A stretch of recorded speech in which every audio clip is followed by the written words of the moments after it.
Mox has been captured, and the assassin is planning to make more moves. We have to stop her, but there's a lot of work to do before we'll be able to deal a decisive blow. First up, upon returning to base, we finish the alien biotech research. We discover that while I had been captured by the aliens, they implanted a chip in my head and made me run combat simulations to help them take over the planet more efficiently. Next up, we research our breakthrough in modular shotguns, allowing me to add a second attachment to any weapon of that type, and begin an inspired autopsy on one of the Advent officers. As Tygan and the science team get to work on that, we get a distress call from a rebel haven that Advent is attacking. We gear up a team and rush out to save who we can, but not before spotting something disturbing in the footage from the site.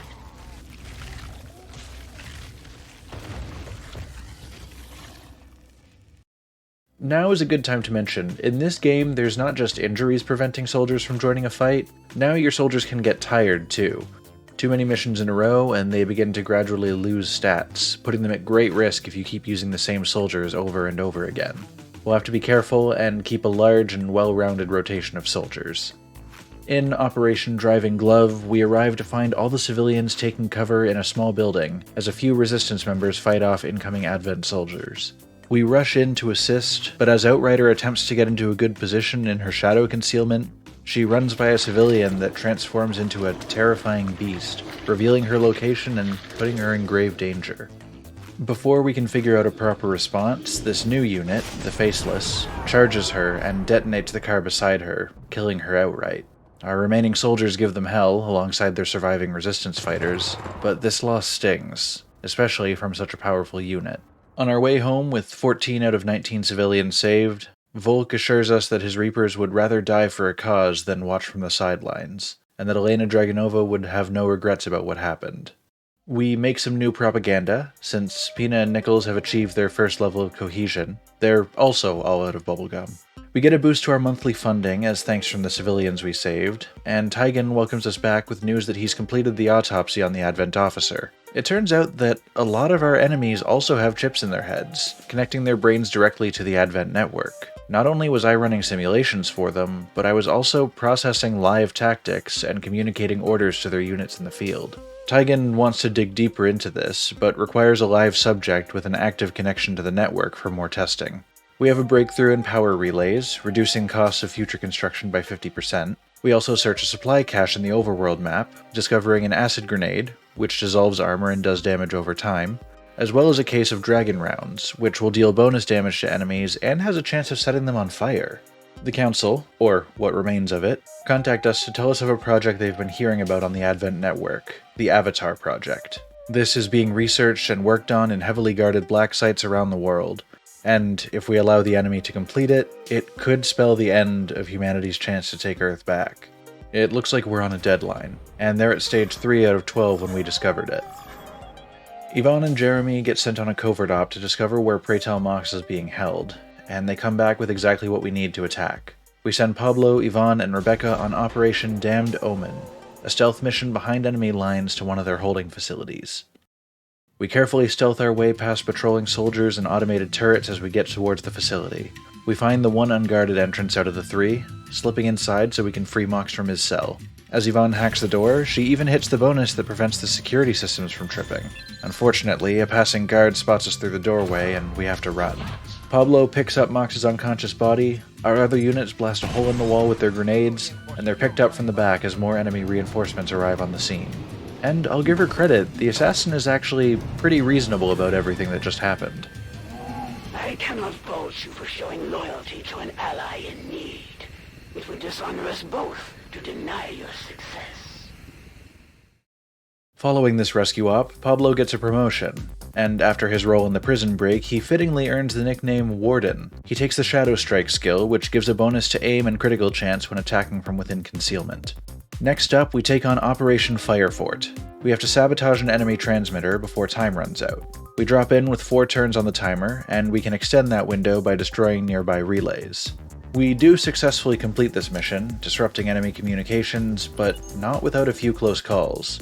Mox is left unconscious at one point, and Jan is left at 2 health after a rough flanking attack. Rebecca held her own throughout the mission though, at one moment firing her sniper one-handed like an absolute badass.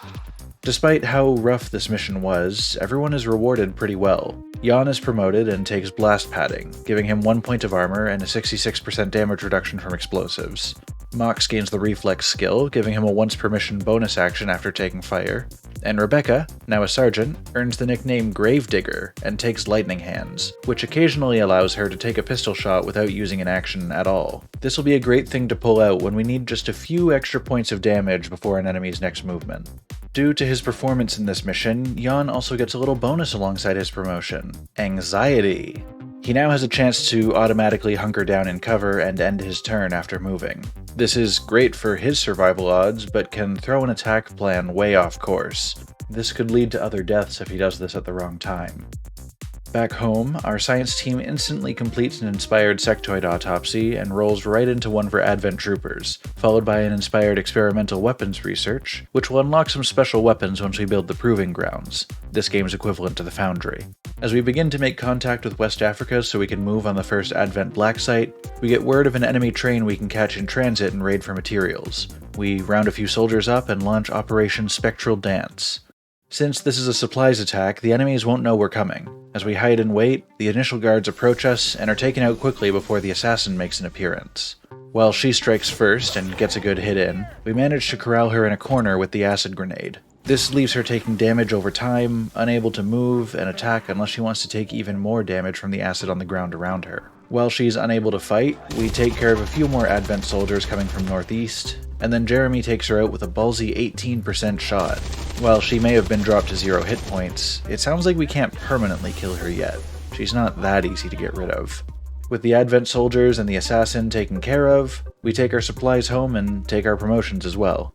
Tina earns Combat Protocol, which lets her attack enemies from afar with her drone, dealing bonus damage if they're a robotic enemy. Jeremy takes Shredder, and our 2 rookies become a sniper and a ranger. One of the things we've been struggling with back at the base is a halt in development. Since we failed that one mission last episode, we never got granted our first engineer, and that holds us back from doing a lot. We can't clear out new areas on the ship to build facilities in, we can't build some new items like weapon upgrades, and we can't staff facilities to boost their effectiveness. To fix this, we make contact with the nearby black market that just resurfaced, and use almost all of our existing intel to hire an engineer. With one finally on the staff, we upgrade the melee weapons for the rangers and skirmishers, boosting their damage and giving a chance to stun enemies that aren't outright killed. We also begin clearing out some space in the Avenger for new buildings. It looks like the enemy's schemes are progressing, and a new Blacksite has been spotted in Europe, apparently guarded by a powerful alien. The Avatar project jumps up 2 ticks to 5 out of 12. Luckily, we should be able to knock them down a peg by taking out the site in West Africa, where we just finished making contact. In preparation for Operation Blood Valley, I'm told that this could be a dangerous mission, so I queue up a squad with a good spread of abilities, and 2 pairs of bonded soldiers that can take advantage of the boost that they can offer each other. As we infiltrate the base and take out the first of the guards, the assassin makes yet another appearance, apparently eager for another beating. We spread out, as we always do, and after her initial strike, we retaliate in full force, letting Lisa take the killing blow after being harassed by the assassin's various stunning abilities. Pushing on, we fight through a lot more guards and turrets to get into the facility. After blowing open the southern corner of the building and destroying an enemy mech unit, we discover what looks like a processing facility for human bodies in various states of damage. And there's a mysterious glowing vial on the other end of the building that we definitely don't want our foes holding on to. We fight through everyone who comes our way, claim the vial for ourselves, and book it to the extraction point while more reinforcements drop in behind us, making it out with 21 enemies killed. Back home, we get some good promotions. Yvonne becomes Professor and gains Revive Protocol, which lets her send her drone to remotely cure the disoriented, stunned, panicked, or unconscious states from fellow soldiers. Lisa becomes Warlord, gaining Shadow Step, which makes it so that she no longer triggers Overwatch or reaction fire from enemies. Finally, Jeremy, now Gunner, gets Demolition, which allows him to forego damaging an enemy in favor of destroying their cover. With this mission complete, we've set back some progress on the Avatar program, reducing them to 4 out of 12 notches on the timeline. With new covert ops open, we send Gunner and 2 rookies off to begin tracking down the assassin. I'm getting a little tired of her interfering in our missions. Next time, we're beginning with Operation Sweaty Rain, recovering a Reaper's operative at the promise of intel and another engineer to add to our staff. Until then though, thanks for watching. I'm hoping to be more consistent with the videos and everything this year, so if all goes well, I'll see you in 2 weeks, and every other week throughout this year, with more XCOM and other games. If you enjoyed this video, give it a like, let me know in the comments what you're enjoying most, and subscribe if you want to catch the next one. Thanks for coming along. Bye!